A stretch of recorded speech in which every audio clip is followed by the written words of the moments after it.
we have an advanced members guide, which is called Fanfares, which has gone to print, which has some information about the season in it. And some of our group's guide is already printed as well, so there's some information there. I think the thing about the festival, it's been here for so long now. We're in we'll be going into our 62nd season this year for 14. And it's easy to sort of take for granted what an incredibly remarkable feat it was in the first place and how incredible it still is.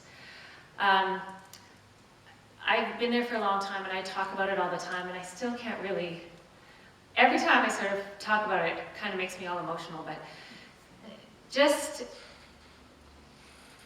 from one man's ridiculous dream of something to revitalize his town. Stratford was a steam engine town back in the 50s, and when that industry was moving out and new things were coming in, Tom Patterson's idea of what he could do to ensure the financial security of his town and the economic engine of the town, of having a theater festival, Shakespeare Theatre Festival, for no other reason than that there were streets named after Shakespeare characters in Stratford, and there was an Avon River in Stratford, and there was a beautiful park system like Stratford-upon-Avon.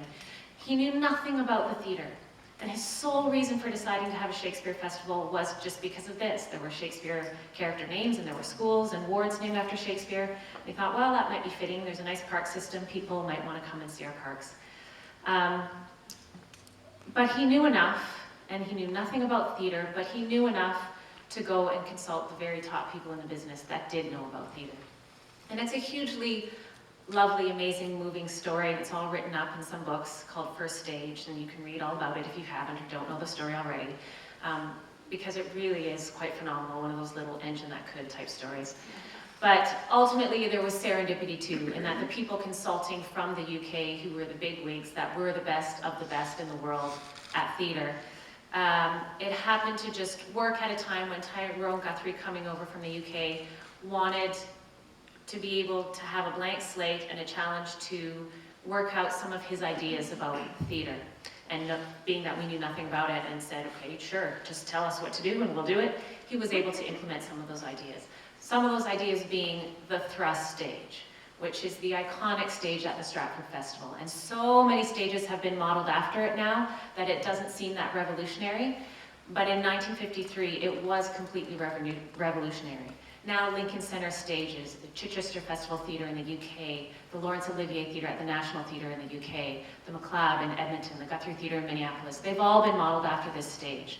But at the time, up until the 50s and after the Restoration, the tradition had been to perform most theatre, and including Shakespeare, on a proscenium stage, so much like this one. The audience all out front, picture box theatre.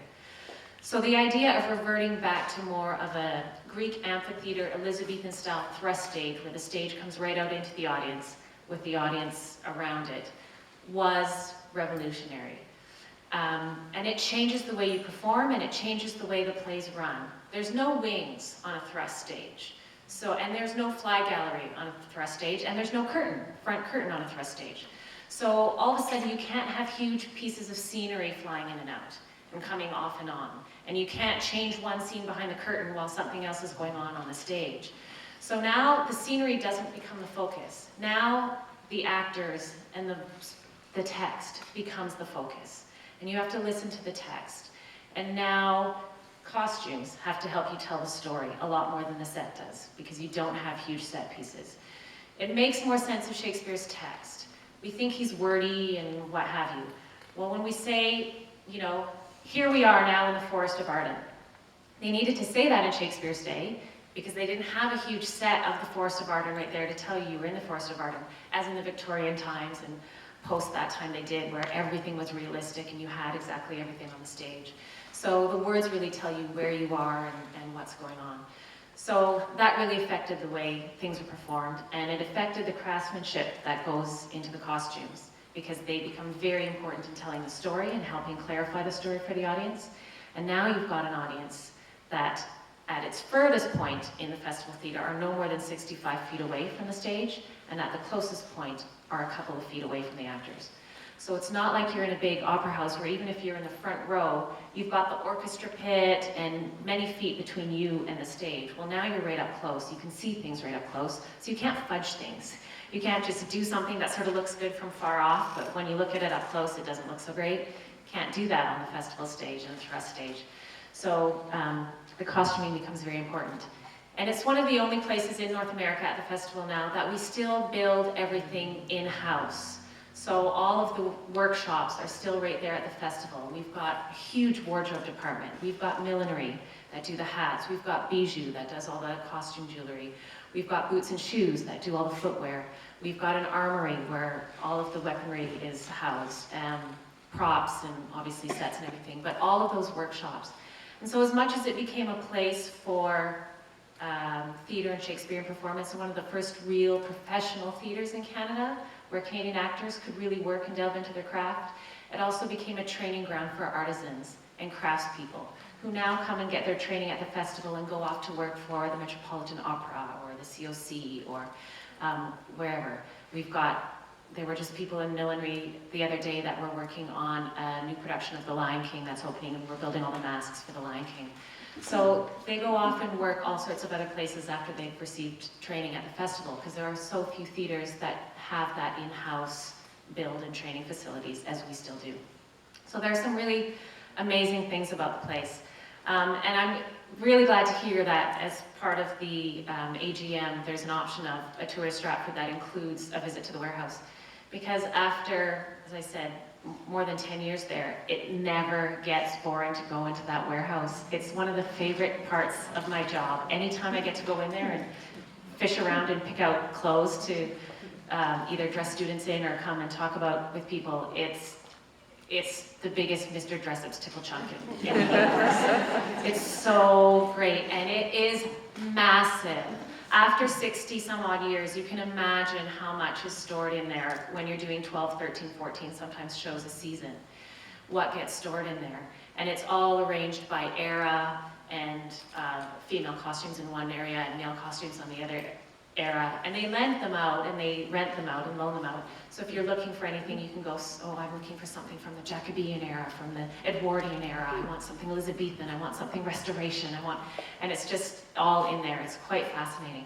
They do reuse as much as they can in terms of costuming. They pull from the warehouse as much as they can. Of course, after 60 years, some of the stuff doesn't last that long. We have a really long running season too. After 7 months of performing shows day in and day out, some of it just doesn't last or wear as well. But what they can salvage, they can. Also, after 60 years, actors' shapes have changed dramatically.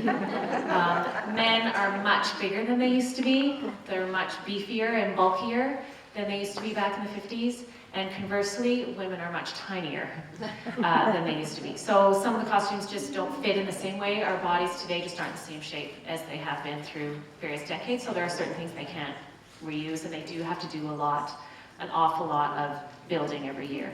But where possible, they remake things and reuse things and pull from stock. So, but it's also fascinating to go through there and look at the costumes, and they all have tags on them of who wore them and in what production originally. So you can go through and pull stuff off and go, oh, Martha Henry wore this and this, or oh, Peter Ustinov wore this, or Maggie Smith wore this in that production. So it's quite fascinating to walk through there. So if you are going on this trip, definitely do the warehouse tour. It's amazing. It's a lot of fun. So some of the things that are coming up for 2014, we have a full playbill in 2014. I heard it mentioned that the trip that's part of the AGM is to Crazy for You. So Crazy for You is one of the musicals that is happening. It will be on the main stage, the festival stage. The other interesting thing to note, obviously that stage wasn't originally built for Shakespeare productions. But now we do musicals on the main stage. There's no orchestra pit in the festival theatre. That's a challenge when you're doing a musical. You need to put the orchestra somewhere. So in the festival stage, we don't have an orchestra pit, we have an orchestra loft. And the orchestra is up behind the stage. So now, of course, that has some different challenges. The actors can't see the conductor. So there are monitors that are out in the VOMs, these two tunnels that go underneath the stage so that the actors can, and there's television screens and relay monitors so that they can see the conductor and everything is on time. But so there are certain challenges that come with that stage when you're doing a musical, but they've overcome them by some of those, by doing some of those things, putting the orchestra up top. So Crazy for You. Crazy for You is a fairly new musical. It won the Tony Award for Best Musical on Broadway in the late 90s. So it's a fairly new musical, but it's full of old music. It's all Gershwin music. It's all the songs of George and Ira Gershwin, and they've culled the songs and put them together with a story, a new story that they've written around it. And it's a huge dance-based musical. It's full of tap numbers and all sorts of things. The story is basically about Bobby Child, who's this young man living in New York, and his mother wants him to be a banker, and he wants nothing more than to just be a Broadway dancer. And his mother is trying to get this dance bug out of him and get him to be a proper grown-up and be a banker. And she sends him off to Nevada to foreclose on a property for the bank. Of course, the property in Nevada happens to be this derelict theater, and he decides he's going to revive it and put on a big show there, and everyone will think he's this great impresario, and he'll have his theater dreams come true. So that's sort of the premise of it. And of course, the woman that he first meets when he goes there, he falls in love with, but she knows he's there to foreclose on the bank, so she can't stand him. And then, of course, disguises ensue, and mistaken identities happen, and dancing cowboys happen, and all those things that one would want in a musical. So it's full of songs like My Sweet Embraceable You, and I've Got Rhythm, and Someone to Watch Over Me, all those great Gershwin songs. So it will be a lot of fun on that festival stage. And Donna Fior is directing it and choreographing it.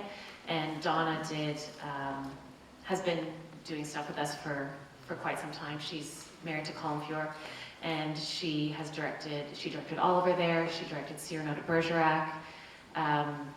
This year she directed, I'm just finishing 13, what was on the main stage?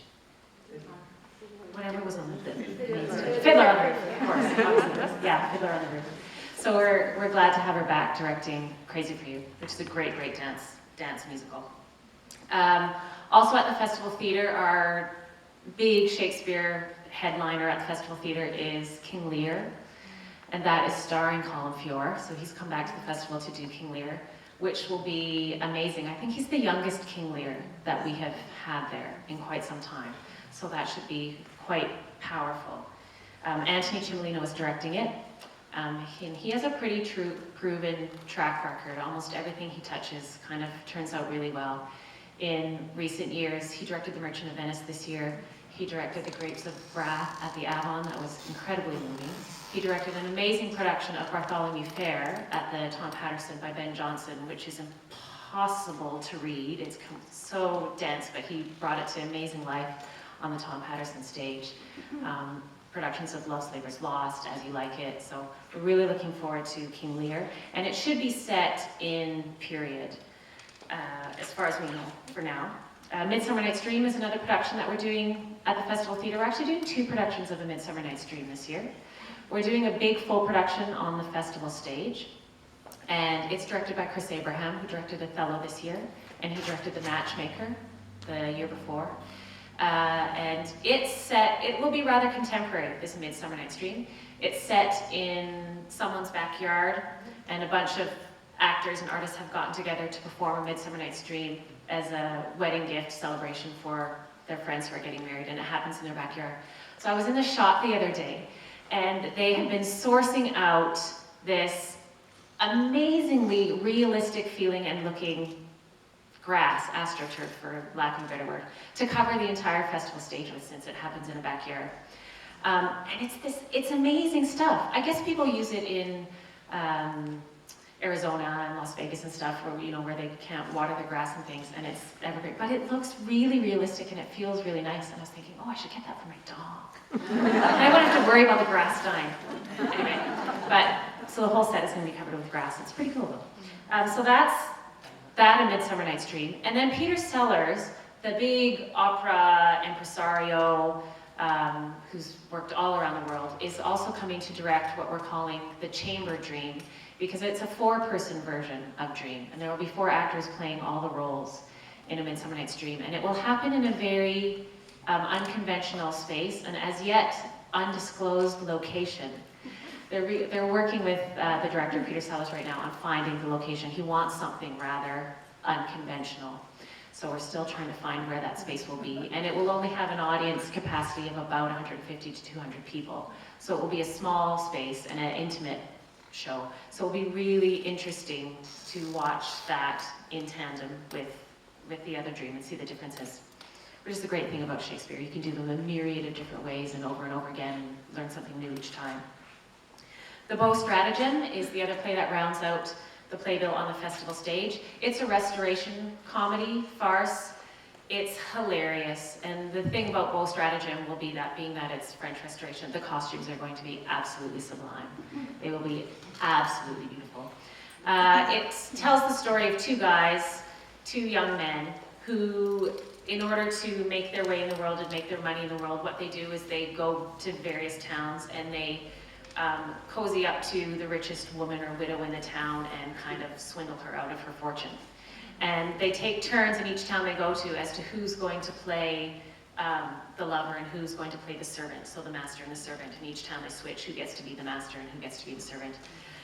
And then, of course, as happens in French Restoration comedies, hijinks ensue and mistaken identities ensue and all sorts of backdoor shenanigans ensue, and all comes to a merry ending, of course. But it will be light and fun and beautiful and hilarious and a very good show to see. Anthony is also directing that one, and Colin Fiore is starring in that one as well. It'll be quite a cast, actually, as there's quite a great cast for that. At the Avon Theatre, our second space, the festival now has 4 spaces. We've grown from 1 space to 4. And the Avon Theatre is our only proscenium theatre. It's right downtown. And we're doing Man of La Mancha there as our second musical. So it's a beautiful story. It's Cervantes who is telling the story of Don Quixote. He's been sent to prison during the Spanish Inquisition, and the inmates that are already there are a bit wary of him, and to keep them at bay and pass the time while he's in prison, he tells them the story that he's writing, which is of Don Quixote. And it's filled with some of those songs like The Impossible Dream and Dulcinea and I, Don Quixote. So there's lots of really great music in it. And the set, they've been hard at work building that set, and it is absolutely stunning. The prison is just, it's remarkable. Cobblestones and staircases and drawbridges that come up and down, and an incredible, with all this advanced technology, projection of a giant windmill that turns in the back. So it will be very impressive. That's Man of La Mancha. We're doing Alice Through the Looking Glass as well at the Avon Theatre, and it promises to be incredible for all ages. Technology, and I'm probably not supposed to say some of these things, but they tell me some of these secrets when I go and I say, what's going to happen here? But there's all sorts of amazing ideas. They have ideas of, things actually dropping from the ceiling into the audience with little strings that say, pull me, and you pull them and whatever, something happens on the stage or jelly beans drop out. They've got, I think, millions of, you remember those little plastic paratrooper army guys when you were a kid? Hundreds of those landing in the audience with bags of jelly beans and things, different things that happen. So it's kind of a bit interactive with the audience, which should be pretty exciting. And if you've ever seen the movie or read the script, this is going to be the technical director's absolute either dream or nightmare.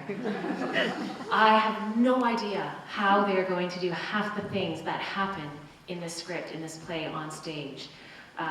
It's a backwards world as Alice looks through the looking glass. So when people run towards you, they're actually moving away from you, and there's things that grow in 2 seconds, and it's just unbelievable. The entire rivers that run through it that she has to cross and go into, and all sorts of crazy, crazy things. If there's anywhere that they can do it, if there's any team that can do it, it is the team that's at the Avon in recent years. They've put a full river on the stage for Grapes of Wrath. They have had exploding pinball machines for Tommy. You name it, they found a way to do it on that stage. So if anyone can create these crazy things that will need to happen in Alice Through the Looking Glass, it is the team at the Avon. So I'm really excited to see what that is going to be like. As much as it'll be a fun story for younger people, it will be theater magic. for older people as well. And Hay Fever rounds out the titles at the Avalon Theatre. Hay Fever is another Noel Coward play. So for anyone that's seen Blithe Spirit or Present Laughter, Private Lives, it's a very scintillating, witty sort of evening at the theatre. It deals with a theatre family. The mother is this sort of aging, has-been theatre woman who still thinks she has it all. She's exactly, do any of you watch Castle? She's Castle's mother. If you watch Castle, she's Castle's mother. That's exactly what she seems like when you read the script. And it's this theatrical family, and they've all invited someone home for the weekend. And of course, they play these horrible tricks on all these people that they've invited home for the weekend, play horrible tricks on them. They sort of involve them in these dramas that they're imagining and creating in their minds, and the poor, hapless visitors have no idea what is up with this wacky family and the situations they find them in. So it's pretty lighthearted and a lot of fun, and interesting comment on theatre people and what they do at home in their off time, which we all want to know, right? Well, now, you know, do you bring Lady Macbeth home with you? What happens? We get those questions all the time from people. So this is an interesting look at a theatre family, or what we imagine theatre people would be like at home. At the Tom Patterson Theatre, we have King John, which is another Shakespeare play. It's not done that often. And the last time we did it was about 8 years ago when Anthony directed it, actually. This year it's being directed by Tim Carroll, who comes to us from the Globe Theatre in England. And he is going to set it very traditionally, harkening back to original staging practices at the Blackfriars Theatre, which was Shakespeare's indoor performance space during the time that he was writing. So candlelight, that type of thing will happen in that space. King John is one of Shakespeare's history plays. It takes place around the time of the signing of the Magna Carta, and it deals with that time in English history. Richard the Lionheart, Coeur de Lion, has just died, and so we have characters like Eleanor Aquitaine and Philip Falconbridge and King John, Prince John, and it, like most history plays, is about the battle for the throne and where the lineage should pass to, and the two factions that are fighting for the throne. And Mother Courage is another play that we're doing on the Tom Patterson stage. We haven't done Mother Courage for ages, not since that sort of seminal production with Susan Wright. Shauna McKenna is playing Mother Courage. It's a Brecht play about the 30 Years' War, and it happens during the 30 Years' War in Europe, and it's about Mother Courage and her children. It's not a happy play. It's rather harrowing, but it is very, very powerful and very moving, and will fit very well on that stage with an amazing cast. Shauna McKenna, Garrett Wynne Davies, Ben Carlson are all in that play. Antony and Cleopatra is the third play that will be on at the Patterson. Another Shakespeare play, and Garrett Wynne Davies and Yana McIntosh are starring as Antony and Cleopatra, respectively. What can you say about that play? It's fairly self-explanatory. It deals with those two. We haven't done that one for a while either, actually. It's been a while since we've done that one. Peter Donaldson was the last Antony that we had on that stage. And we've since lost Peter, but so it'll be good to see that stage back again, that play back again, that cast. And in the Studio Theatre, we have a new Canadian work. It's called Christina, the Girl King, and it's about Queen Christina of Sweden. And she was a monarch who reigned in Sweden in the 1600s, and slightly just after the period of the 30 Years' War. And she was a very, very avant-garde ruler in her time. She was a young woman, much like Elizabeth. She refused to get married, refused to be under the rule of a man, and had very progressive ideas about what she wanted for Sweden and where it was to go. And there were rumors of her perhaps being a lesbian or whatever. We're not entirely sure. But she ended up abdicating the throne and going off to live her own life in the way that she wanted, because she wouldn't bend to the pressure of conventional rule. So she's quite a fascinating figure in history. And this is, the play was written originally in French by Marc-Michel Bouchard, and this is a new English translation that the festival has commissioned. And so it'll be a premiere of the play in English at the festival. And it will be very good. Queen Christina, Christina the Girl King. Who's the actress? Oh, the actress is Jenny Young, who's new to the festival. So will be quite exciting. There's great things about working in rep. One of the fascinating things is being able to see an actor play something in the afternoon and play something completely different in the evening. And after you go to the festival for a long time, you also sort of get familiar with the actors, and sometimes there's something really unique and refreshing about seeing someone you know absolutely nothing about, and you're not coming to it with any preconceived notions about, oh, you know, that's Shauna, and I'm gonna guess what Shauna's gonna do. But if it's something brand new and you don't know the actor at all, sometimes you see the character purely and not the actor, so there's both good things. But that is one of the brilliant things about rep too, is being able to see someone do something completely different in the morning and in the evening. So that's what's going on with us next year for 2014.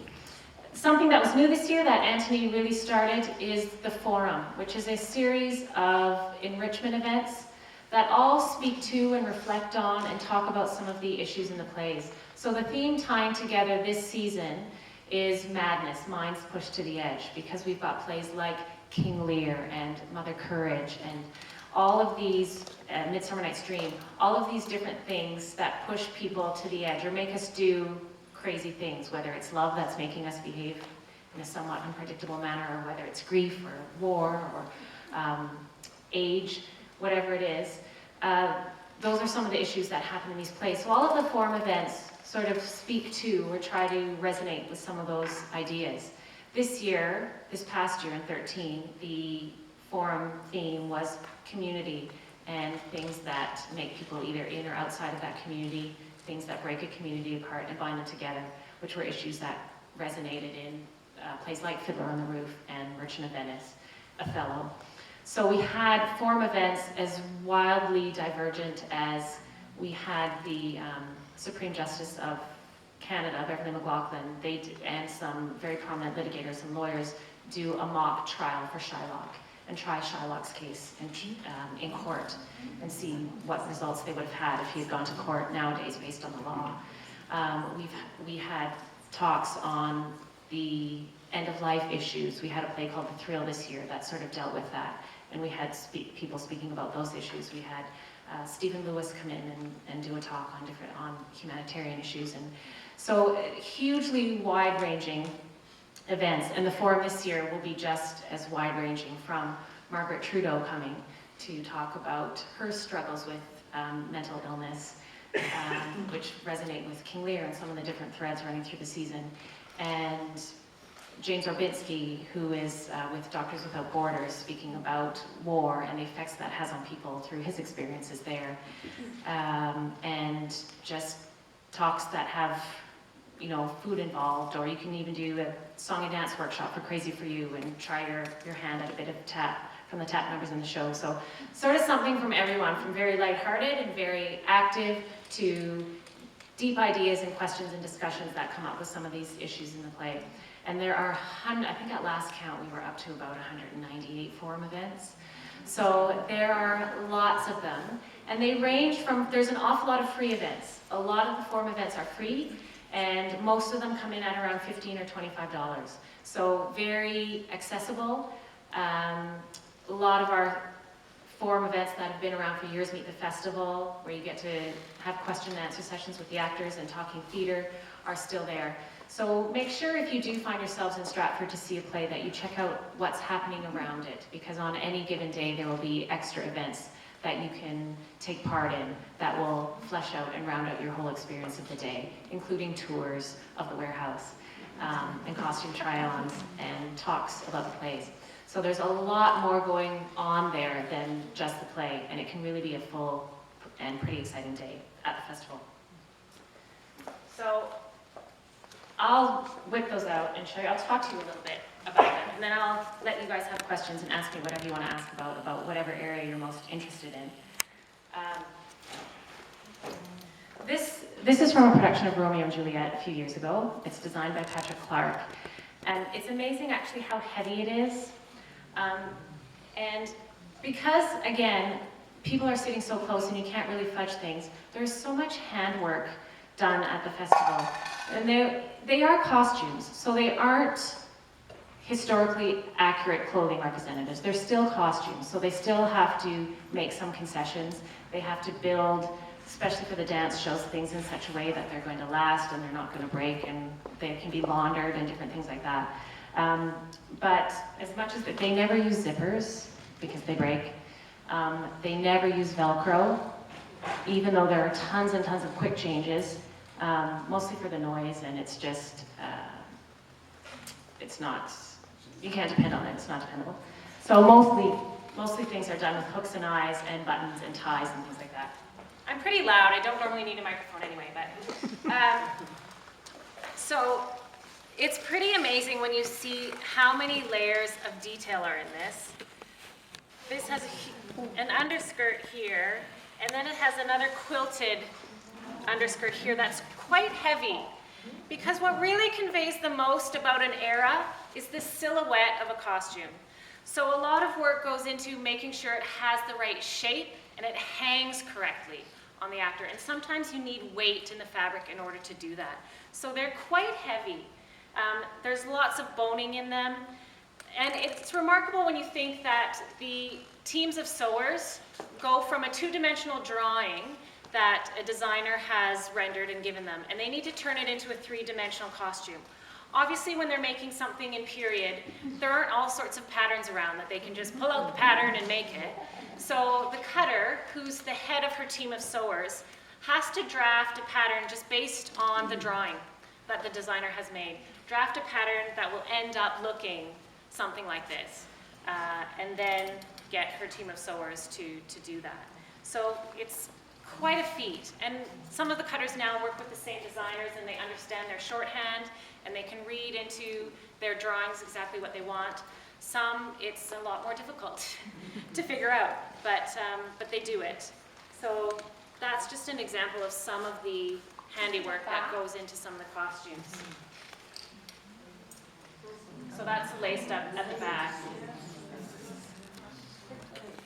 So, and as opposed to what we normally think, which I learned when I first went there, all the corsets and things, they don't lace bottom to top, they lace top to bottom, which is interesting. So this one's laced up wrong right now, actually. So that's an example of something that was built in-house. They also do a lot of sourcing of materials from around the world. I remember this story when they were doing Guys and Dolls, and they needed, for the hot box dancers, they needed at the end, Miss Adelaide gets married, and they have about 8 or 9 6-foot-tall leggy dancers that needed bridesmaids dresses. And they couldn't find anywhere that had enough fabric to make all these dresses for all these long-legged dancers. They ended up sourcing it from New York. And different places where they could get enough of the fabric. But they do a lot of sourcing of materials from different places. This came from India. This was the jacket that Orsino wore in Twelfth Night about 2 years ago. Des McAnuff's production of Twelfth Night that was full of music. This was Orsino's jacket in Twelfth Night, and it also is really heavy. So after wearing it for a long time and under those hot lights, one can imagine it might not have been the nicest thing to wear, but it is absolutely stunning. It's just absolutely beautiful. So when I'm done, just also feel free to come up and look at them, touch them, feel how heavy they are, throw it on. I wouldn't tell anyone. So they also have some tricks of the trade when it comes to laundering things. Obviously, after every show, things get washed. There are some things, however, that can't be dry cleaned or laundered. One of the interesting facts about the wardrobe at the festival is they invest hugely. They get vodka by the gallon. They get gallon vats, jars of vodka in the wardrobe room. And they use them to clean and refresh the costumes because they spritz them with vodka, and the alcohol, it draws out all the odors, and it evaporates without leaving any marks, as water would do. So that's a little trick of the trade, just so you know. So they're not all driven to drink, they're actually using it to clean the costumes. Another trick of the trade, there was a year they were doing The Tempest. And Ryan Tree, I believe, was playing Caliban. And Caliban is this sort of creature, half fish, half human. So he had this crazy, monstery sort of costume with all sorts of stuff hanging off it that they couldn't put in the laundry. They couldn't put it in a washing machine. They couldn't have it dry cleaned. And Caliban's often crawling around through the whole show. So he perspires quite profusely. And so after each performance, what they would do is they would store the costume in kitty litter. And same thing, it would draw out all of the odors. So there's another little wardrobe trick of the trade. Kitty litter and vodka. Who knew? So, questions about the festival, the season, anything? Yes? Well, actually describing all the things that go on at the Stratford Festival, how many people do you employ just in making the costumes? So how many people do we employ making the costumes is the question. That's a very good question. There are about, in the wardrobe, we have 3 wardrobe rooms, the large, medium, and the small wardrobe. And I think altogether, there would be about 60 to 70 people in the costume area, just in the costume area. We have about, at the full height of the season, we employ about 1,000 people altogether. In the off-season, I would say there are about 200, maybe slightly more full-time year-round employees. And at the height of the season, that grows up to about 1,000 with ushers and bartenders and everything else. For every actor that's on stage, there are about 7 people behind that actor to get them there, from the costumer and the designer and the dresser and the wig maker and all the people that are working backstage. So it's quite an industry there, beyond what we normally think of if you have a career in the theater, you know, you might be an actor. The festival really is a microcosm of any type of huge organization with administrators, marketers, graphic designers, sound technicians, pretty much anything. And it is quite fascinating to go and learn a bit more about some of the behind-the-scenes jobs that you never imagined would be there. It's a pretty great place. What criteria are used for choosing the stages, the different stages? So the criteria for choosing different stages for the particular plays? Yes. It's generally up to the artistic director, and it has a lot to do with balancing the budget.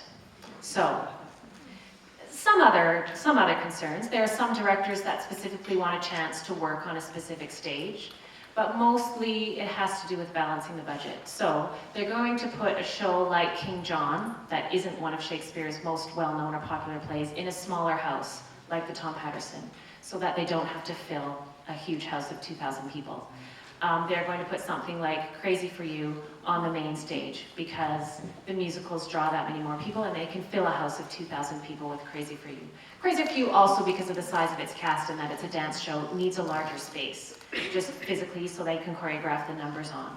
So there are some of those concerns as well, but mostly it's finances. Sometimes it has to do with, well, and more so, it used to have to do with time of year as well. The Tom Patterson stage that we now own, we used to rent. It used to be a badminton club in the winter, and we had it in the summer.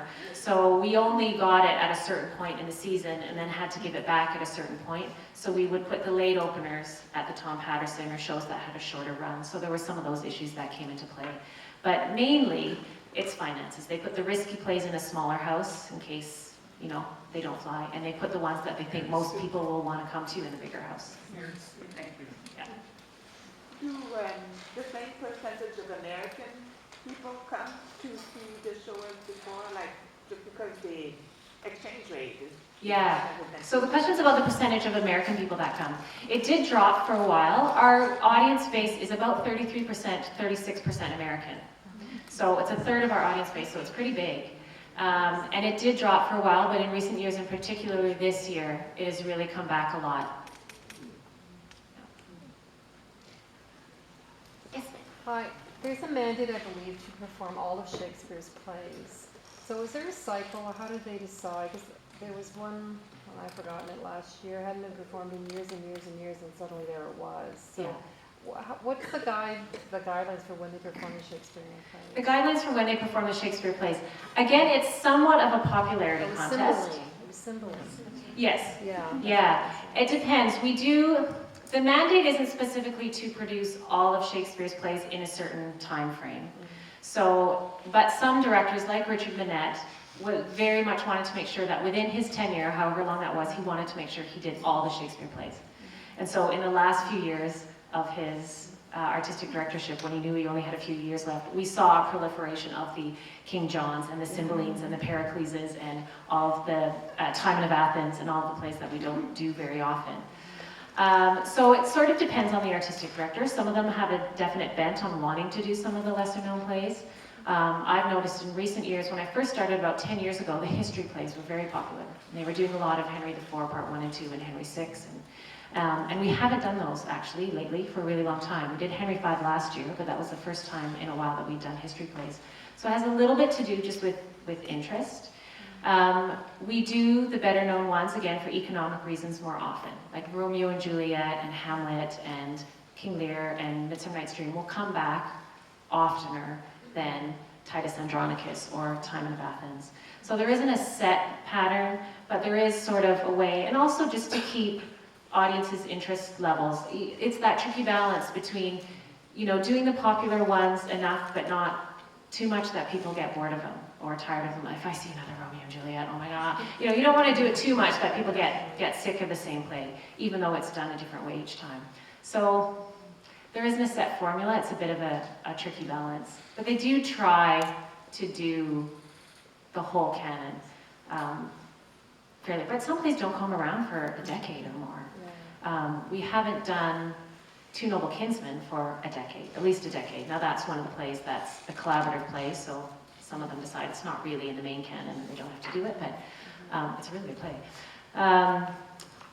Some of the ones, we did Othello this year. We hadn't done Othello in a really long time, a fairly long time. Some of it is contingent. Some of the plays have specific needs that until you find the actor, you can't do the play.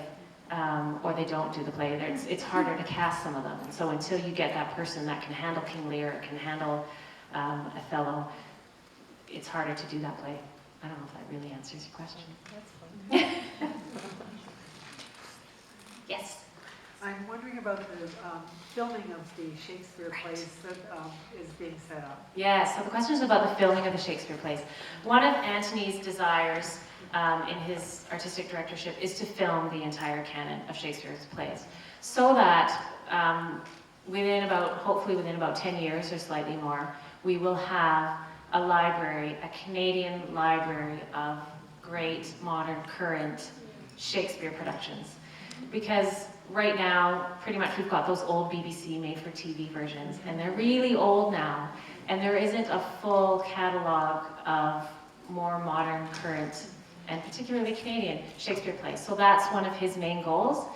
And we are hoping to start filming this year in 2014. So if they want to do that in about 10 years, they're going to have to film about 3 or 2 to 3, 4 maybe, plays in a season. So how they're going to choose that, which ones to do, is they're just working out those details right now, because they need to choose which ones they are soon enough that they can write those things into the actor's contract, that they'll have to be there for filming and be available for doing whatever extra work that entails.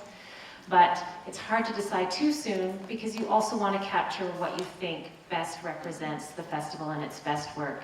And there's no guarantee. I mean, there's duds, like in a given year. Some stuff just doesn't work and some does. And so it's too bad. And it's too bad that we weren't able to capture Cymbeline, because it was a fantastic production of that play, and that play won't come around again for a while. So you take your chances. But that is the goal. So within the next 10 years or so, to get the entire canon of Shakespeare's plays on film. And they also, while they're doing that, want to do some live broadcasts into cinemas, like the National Theatre is doing in the RSC. So right now at Galaxy in Waterloo, you can see a lot of those things. You can see the Met, you can see the Bolshoi Ballet, you can see the National Theatre Live. So they're wanting to do some of those live broadcasts around the world as well, which will get our name out there again and our presence a bit more international. So that's on their radar too. I was wondering about the relationship or the collaboration between the Shore Festival and Stratford. Obviously, the Shore will do Bernard Shaw and Stratford Shakespeare, but is there much discussion about which plays or any the Stratford will put on one year and the Shore another year? Or yeah, there is no collaboration at all in that sense between the Stratford Festival and the Shaw. We have completely different mandates, and we don't tend to cross over really at all. I should say that. We have done one Shaw play in the past. Well, in the whole 60 years of the festival, we've done 2 Shaw plays. We did one Shaw play about 4 years ago when we did Caesar and Cleopatra with Christopher Plummer. But that was the first Shaw we had done in decades, and I don't think we'll revisit again. That was just a one-off. It was sort of, Christopher Plummer said, I want to do Caesar and Cleopatra. And we said, okay. But they don't tend to do any Shakespeare. And their mandate is to do, it's a bit broad now, it's to do plays by, about, or written in, or happening during the same time period as Bernard Shaw's life. And he lived 100 years, so that's great. That gives him a big scope of things to work in. So, so there isn't much crossover, and no, they don't converse at all about that. Although I imagine, now that we both do musicals, if there that would be the only area that there might be some crossover, so they might talk a bit about, oh, well, are you guys doing Guys and Dolls this year? Okay, well, we won't do Guys and Dolls this year. That would be the only area. The only other crossover that happens between Shaw and Stratford is our annual cricket match.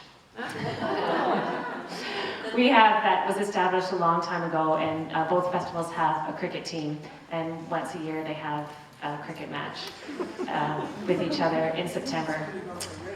And Shaw has won for the past several years. So it's not been good. We started losing once Tom Marriott went over to the Shaw Festival. He was a very good cricket player. So, but yeah, that's about all we're totally amicable. There's no, animosity or dissension. We have quite a healthy respect for each other, but there isn't a lot of planning, collaboration that way.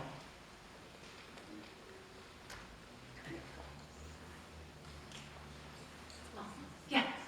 Can you talk about the training for young actors at Stratford? Is that the Sure. Birmingham Conservatory? Yeah, we have a program called the Birmingham Conservatory for Classical Theatre Training for young artists.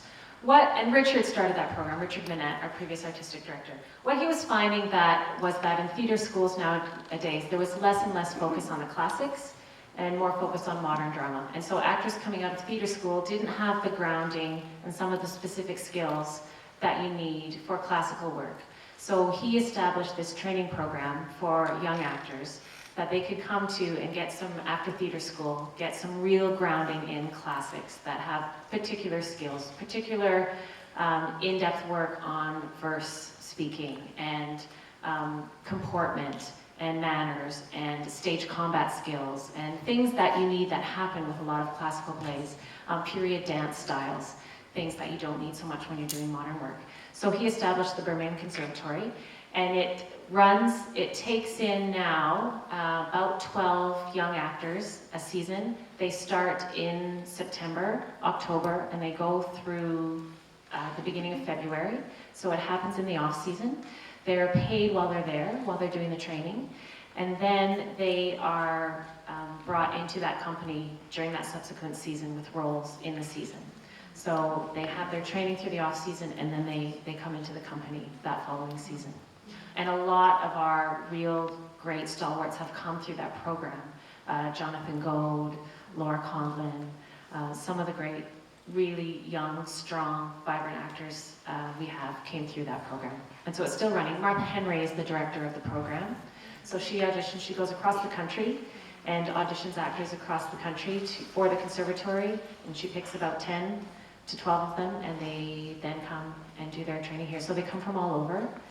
And they also take in a Chicago fellow every year. So one actor in the conservatory comes from Chicago every year because we have a partnership with the Chicago Associates of the festival. Scott Wentworth actually is from Chicago.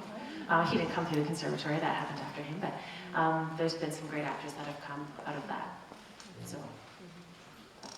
that's what the conservatory is. So it's happening right now, actually. The conservatory actors do play readings on most Sunday nights. I just went to one on Sunday night.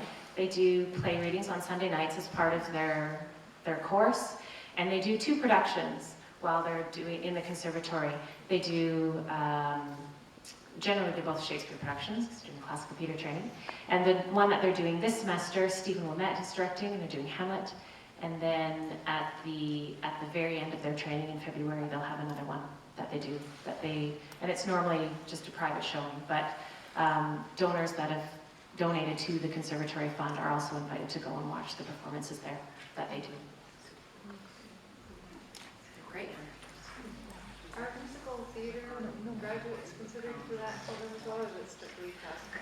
So the question is if musical theatre graduates are considered for the Birmingham Conservatory, and yes, they absolutely are. Depending, because when working in rep, the challenge is